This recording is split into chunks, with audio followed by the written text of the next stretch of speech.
Yo, good evening, fellow Gambians in the diaspora and in the Gambia, more especially those in the United States of America.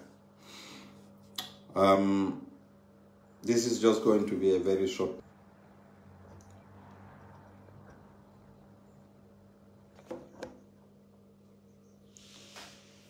This is going to be a very, very short message to Gambians in the United States of America.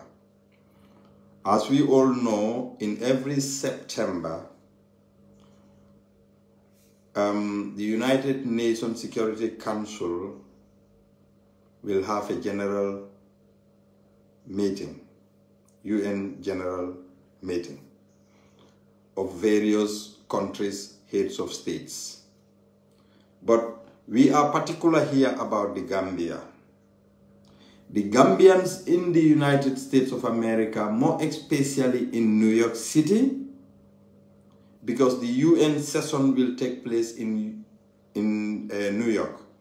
So the Gambians are trying to organize themselves to welcome Adama Barrow and his corrupt government to expose their corruption and inhuman treatment that they are doing to Gambian people back home in the Gambia. Every day, somebody will release an audio or a video or will tweet different social media platforms to say something about the Gambia, either good or bad. But we all know how much corrupt this Barrow administration is. In a country that the Auditor General report, since 2020, we never got an Auditor General report. Because of the current Auditor General, who was handpicked by the Chief of Staff because they are relative. The Chief of Staff is responsible of Barrow's affairs, the presidential affairs. So we all know how powerful that person is. So the Chief of Staff handpicked his own relative to put him at the Auditor General office so that the corruption in that country could be hidden. So I am begging all those Gambians in the United States to go out that very day to expose Barrow's corruption and inhuman act that they are doing in the Gambia. Do we remember that there was over 60 babies who died, who were killed by the Barrow's government, the Ministry of Health, by poisoning them? We all remember that. We all remember that. We know how many women are dying at the labor. Now, husband and wives are even having problems because women don't want to conceive. Because they think that when they conceive, they will die at the labor. Nobody wants to lose your life. So, we the Gambians in the diaspora, let us help our country, save that country from the evil regime that is in that country. Barrow is there only to enrich himself and his surrogates. They are filthy rich. Just remember, just last week, Barrow went to China. He never spoke to Chinese people about Gambia, to help Gambia. He was speaking for an individual person that we believe Barrow is having a share in that company. But the truth will come one day. Because when our Gamtel, we have seen that the Gamtel has totally failed and it is collapsed. Barrow would not advocate for Gamtel, but would advocate for a business tycoon, Mohamed Jah. And we have all seen Mohamed Jah, no opposition activity will be featured in his television company. We have all seen that. Only Barrow. All the major contracts, when it comes to procurement, will not be issued to anybody but Mohamed Jah. Mohamed Jah stole our vehicles here. Because the OIC, he said, Mohammed Jah himself said, he procured 100 vehicles. How much vehicles were delivered? 79 vehicles. Where is the rest of the vehicle? And he said each vehicle is costing $12 million. Abdul Sawane, you are there, my able treasurer. 7 times 12. Can you please calculate that for me and then tell me, or any other person? I'm not good in mathematics. 7 times 12, I think it will be like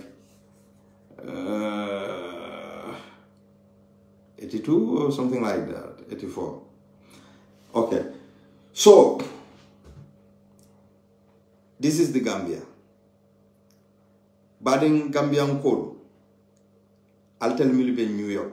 Baro atata no Saudi Arabia. Le nabota Saudi Arabia abitala New York. Abitala New York.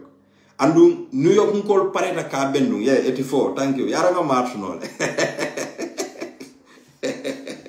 Thank you, Abdul. Yeah, Baro nabota Saudi. Atata Saudi munela. Because la ilaha illallah jubalo ko ko bodo kuliya etala duata jabila pour Gambia ko ikata dua Saudi le wala kana vindicated disgrace ñino be kelela la bawti United Nations na diata alay because Gambia ko be disgrace la pour planol mil be lata ndewol fola jam because ibakata kan ka kodo di molla America pour ka wol fintindi pour ko wol nata barole bennu iba kata kanne fanan pour ka modul bondi Gambia ke samba bare min kan jakal these western countries font la ko kan te jakal American embassy will issue most of them the visa because they are going with the president. Ibuka bala fa third world country. Yes, ajaratu Sadio Fati Hayrambe konton na bake sena bunyanje imbarandi ombe konton ani mol mil baby jam bar mola mobe America du karal ngi kumandi banga diamu ye finto be kala lumo min na lonta fanan because baro nyanta diamu la lumo min na UN wolu non Gambia no be fintila pour ka ay tandi dunia president la ko nyim president o min ben telia e be nyin tajirante yalla na banko kam banko dingulu mela freedom o sota. He is using the servicemen. Kunungalbe police on la press conference or mwele. Because they are coming to recruit about 1,000 police officers. Wolbe tekela GDT the general duties the hani. Dolbitala police intervention unit le. Dolbitala anti-crime le. Because ibe preparation olla for the 2026 election. Yalon nenenga falele. Ko police will be prepared andu toki mansa kunda ya mutako ebe Gambia help kan but the ambassador in the Gambia Toki's ambassador in the Gambia I alone know what Gambia is going through this government atele nyanta fule la mansa kunda mafoko ikana Gambia mansa kunda mako Toki's all are doing very well. Gambian servicemen will be takanje training na professional training to be professional police officers, which is very good. We need trained and professional servicemen who are serving the country, not to serve an individual. But police will be prepared. They are preparing for Gambian people. If they prepare come back, Gambian will come for 2026 election. So dalilo miyatina Gambian will laftaka findika baro expose. Because Barola plano muminti wala mu 2020 draft constitutional akanata. Then ate Baro alani criminal molu tata sindi iko etelie cabinet draft constitution or etelie draft. So they wanted to bring that. Yalonko, that draft constitution is not the draft that the Gambian people want. The Gambian people are asking for before you will gazette that one, gazette back the 2020 and then bring that one back, let it go to committee stage. Then after the committee stage, as it a referendum.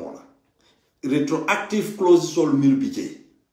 Analka molu nene minna Gambia ka ko ha secularism ha Christianolu ibeolu imam constitutional ate ol bagla wala be Christianol le bakan wala lafta homosexual nko wolu mu fendin neti ñing draft constitution ko no mi ya lon ko c'est amen nole wolu manke kumati nyanta min fola Gambia député jumale ba bulo wulin la ko alinga sonko musuni musu ye futu Gambia ke ni ke futu Gambia obviously abejele dunia bitaka wole nyama bari Gambia nol tewo accept la son telbe o bon la na constitution ko no na fay ay muru aboto dami back to the sender ni del bita futu le da mo le futu nyole ndel la musol ni ke wole be futu la.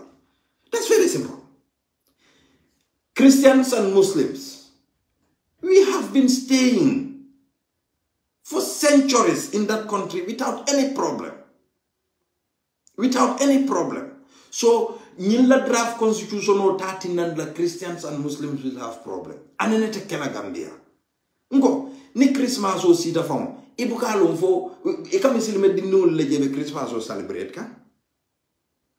Ni panasalo sita. You see our Christian friends joining us to celebrate. So tell me what man problems on. What man nakela issue in our draft constitution. So these are things minuli alongo Gambia no nyantaka fintile nga baro expose in US. Because UN, it is the largest gathering of world leaders. Andu Gambia la hit abe Gambia no bele patandika. Abe Gambia no bele patandika. The inflation abe Gambia bele toraka. Afelenti saying Senegal ko they are going to ban basal to come to Gambia betema. Altel milbe bunjal lola dum Fatoumata Sisao altel milbe bunjal lola kumba jany manewol rankang hay manwol altel milbe bunjal lola albe betong bon lamundol andu nali alla fonko uta solo kenin berola. It's most likely ko bunyin se collapse no because betango le bambanda. Sain betango mantranal ibe min transit iba fola ko ibe betango fanam bondina nam from Guinea. And Nico beton bon la Guinea, not in Senegal, yet still the Senegal custom will teach Gambian a serious lesson. Gambian olu health service albuka boro soto. Ala jube kotake ferio jube adama barolo tajana ko ba Hussein Dabo ya te kamfandile. In fact ye ferio le order na dunda jana bo tajana afelendi kotake e kambamal ni mfamali ka jijio le kono dol ika dole chika. Wobe kotike yena Gambia corruption o mimbe Gambia man sakunda fonko any department ma nali la moy nuhani la min konata la break it down la ngali ya moy le geology over $7 million yayi mandi da maul kodobe fonkoto paper bala amamfuta account auto because say every department ibebe famul enrich kan under the detriment of the taxpayers. So Nimbebe stop nola nyaming. We have to expose so that the world leaders ye kumakoyo for Adama Barrow. Kaita Naloko, he shouldn't even try. Kafuko, he will go closer to 2026 ballot box. Alinkana tara sirin na konalto mbafola ko Adama Mambeta. Nyim Gambia bele benim problem okono. I'm mbele nga problem on yilo. So we have to fight this. Pour tonya e sabati o banko kan. Adama e boje masakunda sobe wena. You see Gambia ndeba kuma kele ne folale alnga hakilotu ikatula fola mole ko coalition nko al coalition government jube even in the west jama ibukata